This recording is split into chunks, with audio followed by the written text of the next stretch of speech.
Deep in the heart of Malaysia lies one of the world's oldest rainforests, Taman Negara, a place that's over 130 million years old. But this isn't just a story about trees and rivers, it's about the people who've called this land home for thousands of years, the Batek Tribe. The Batek are known as the forest people, believed to have lived here for over 25,000 years, long before modern Malaysia even existed. They move with the rhythm of the jungle, hunting, gathering and living in harmony with nature. For them, the forest isn't just a home, it's family. Every plant, every river, every sound around them has meaning. Their traditions have passed down for generations. From making fire in seconds to crafting natural medicine straight from the leaves that surround them.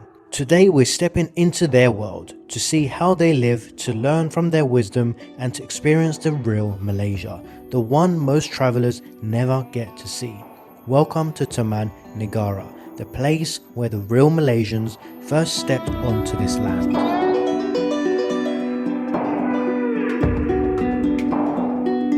And after a vigorous drive of almost 4 hours with one of the fastest drivers in Malaysia, we're finally here. It was a very interesting journey, but we've made it. And I'm joined again with my good friend Ollie. We survived. We survived that journey, guys. We made it. And now we are in the middle of Malaysia. We've basically just been left just on the side of the river, just yeah, the guide will meet you there. Yeah. No number, no nothing, just we'll figure out.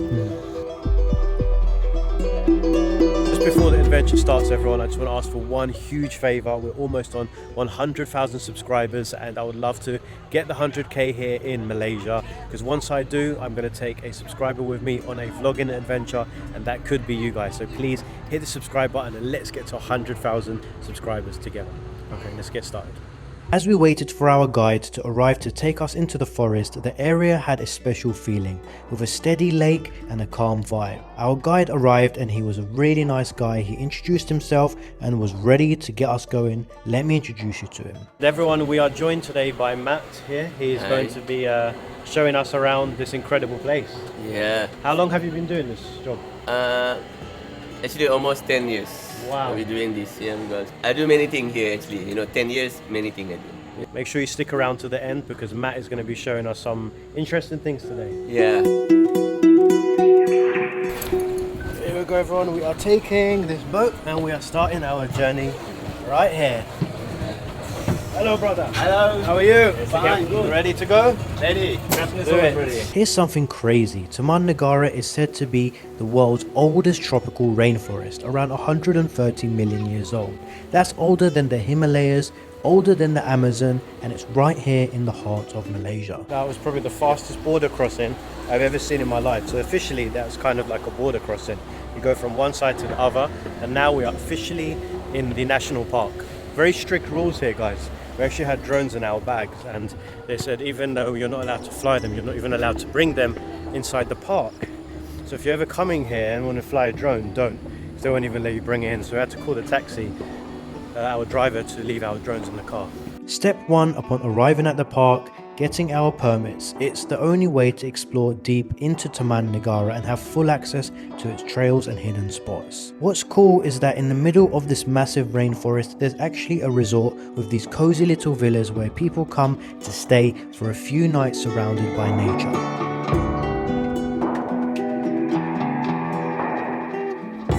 What you'll see all across here are these beautiful bungalows plotted all around this place, and there's a lot of wild monkeys around here, which we're hoping to see some of.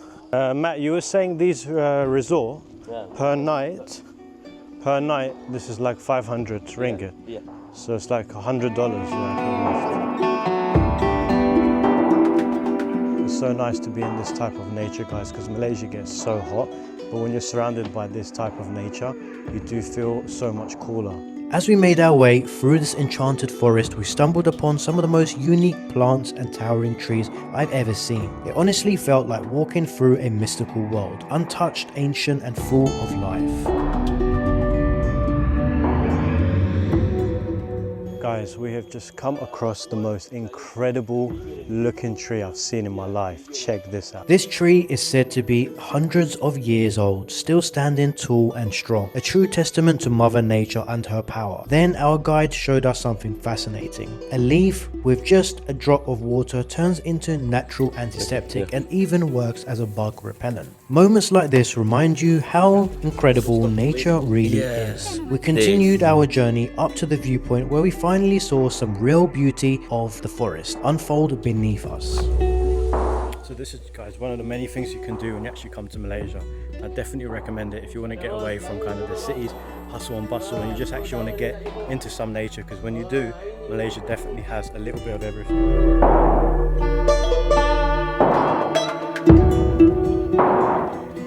Right, guys, so we just heard from our guide Matt that this morning they found a black panther in this very, very jungle that we're walking through. Wow, so imagine we see it in this vlog. Stay till the end to find out if we do.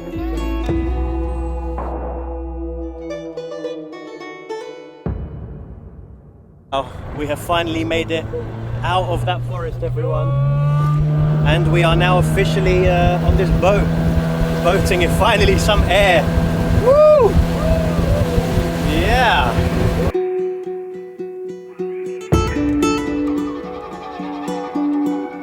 So everyone, we're going to walk the plank and we're going to have some nice local food. I mean, this is very, very planky, like everything's an adventure in this place. So we are now literally having a little break. We come to this restaurant and very well needed. We're going to have a quick lunch and then we're going to head over to the indigenous tribe that lives here in this area and what the main story of today is about. Can't wait to share that with you. Guys, with that we have just finished our very, very hot spicy curries, even though we did ask for not much spice. So he asked for no spice and I said little bit, but Malaysian little bit and no spice means we're going to give you some spice anyway.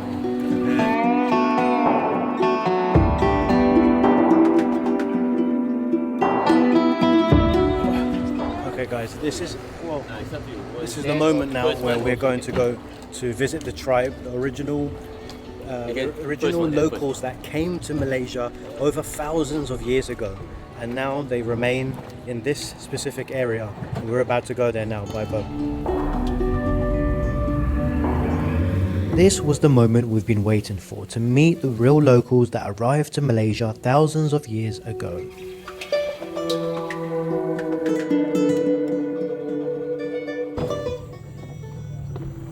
And this is it. This is their island where they're currently staying.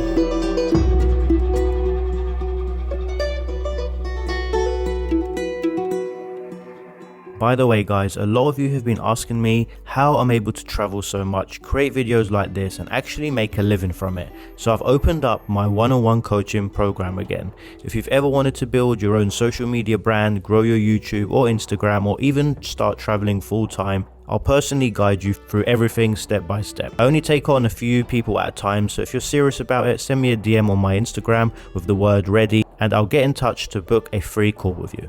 We've made it to the village, everyone, and what you can see here is basically a camp of nomads. They're basically the indigenous tribe that we're going to see here are basically nomads. They move around every few years and they've currently been in this current location for about 5 years. So they basically move with the food. Once the food runs out in the area and they can stop growing, they'll move deeper in the jungle to find a place to grow some more food. Very, very interesting. And now we're going to hopefully meet some of the locals.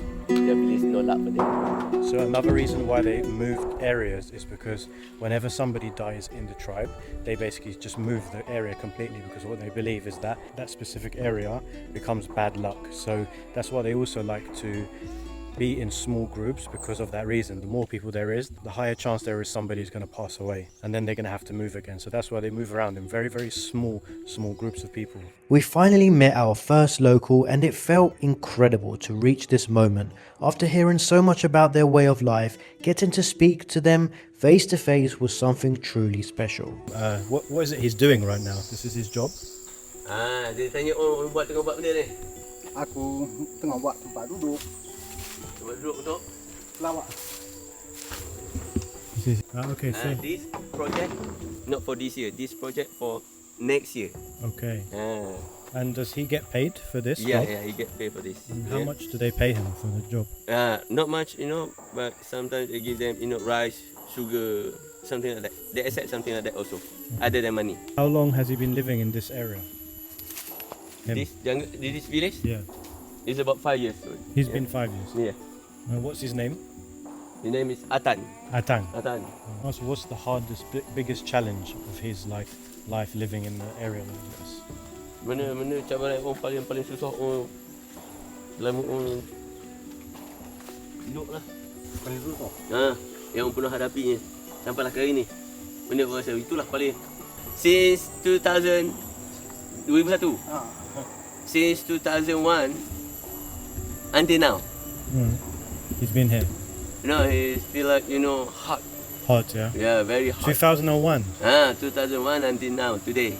Okay. He say like living is very hard, And, And and what would make his life easier?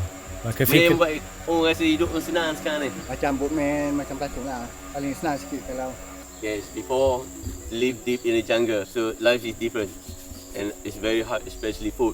Yeah, and now they live close by our village, and then it's like now they work with tourists because this is the village. They say it's better because of not only show how to make fire, make a dark, but he also a good driver. Okay. Like our driver is one of them also, but he also can drive the boat, and he said now life is getting better. If he could live in, let's say, the Western world, the modern world, like the city, would he do it today, or would he stay in his village? Kalau orang diberi peluang untuk tinggal di luar bandar besar macam Kuala Lumpur, aku akan fikir dulu. betul? Akan fikir dulu. He has chance to move, yeah, He had a chance. but he have to think Okay. first before want to move to the So maybe. maybe. Okay.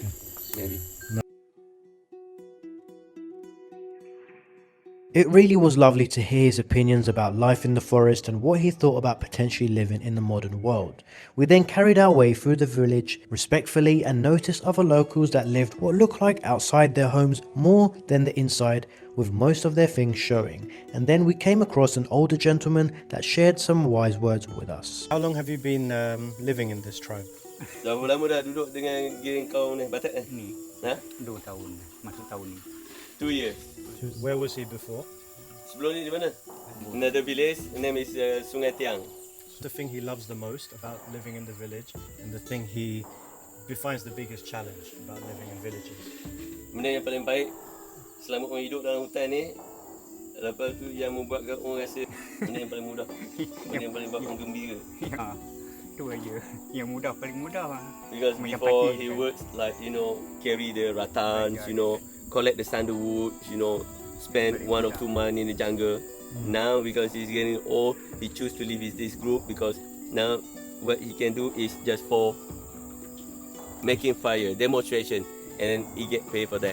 Okay. Yeah. And the last question I have for him: what message does he have for the younger people in his tribe growing up in this modern world? What's his message? Benda nasihat untuk generasi muda, budak yang baru-baru ni, supaya hidup lebih bagus. Kerja keras lah. Macam-macam kerja lah. For the young guys, message from him, must work hard. Must work hard. Jungle provide everything, but everything's not easy. Must work hard. Thank you. Thank you so much. Yes. How do you say thank you in Batak? Oilah. Oila. Oilah. Oila. Next, we met this young man who showed us something incredible. He could make fire in just 5 seconds using nothing but what he found in the forest. Then he demonstrated the traditional tool they use for hunting, a handmade blowpipe with darts crafted entirely from natural materials. And of course, it was my turn to give it a try. So now I'm going to demonstrate, or I'm going to try, to also hit the teddy bear with this. So do I just blow? 1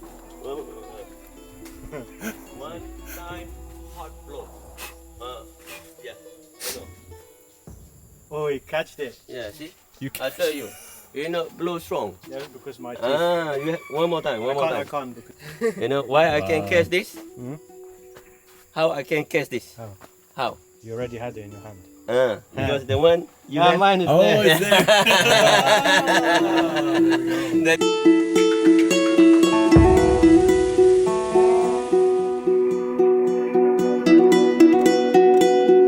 And does he have like a lot of family here? Like brothers, moms, sisters, or? Ada mak ayah orang keluarga ni. Not here. Yeah, family is not here. He's the only alone. Alone. How old is he? Berapa umur? 26. 26. Yeah. If he has a chance to live in the city, Kuala Lumpur, or here, which one would he choose if he had to choose tomorrow? Mana pilihan orang kalau dia beri peluang esok, just here. He'll stay here, yeah? He say he don't like living in this city. He doesn't like city. Yeah, he doesn't like. Okay, thank you, bro. Thank you, bro. Appreciate it. So probably wondering why some of the people that you see here look like from the African nation. And the reason for that, Matt actually explained that some of them come from the Papua New Guinea, so that's why they basically have the African features that you may see some of them have. It's very interesting. On that note, everybody, thank you so much for watching. I hope you enjoyed today's episode and adventure. And as always, leave your thoughts and comments in the comment section below. And don't forget to subscribe so we can get to 100k. See you on the next one, guys. Let's do it. Peace out.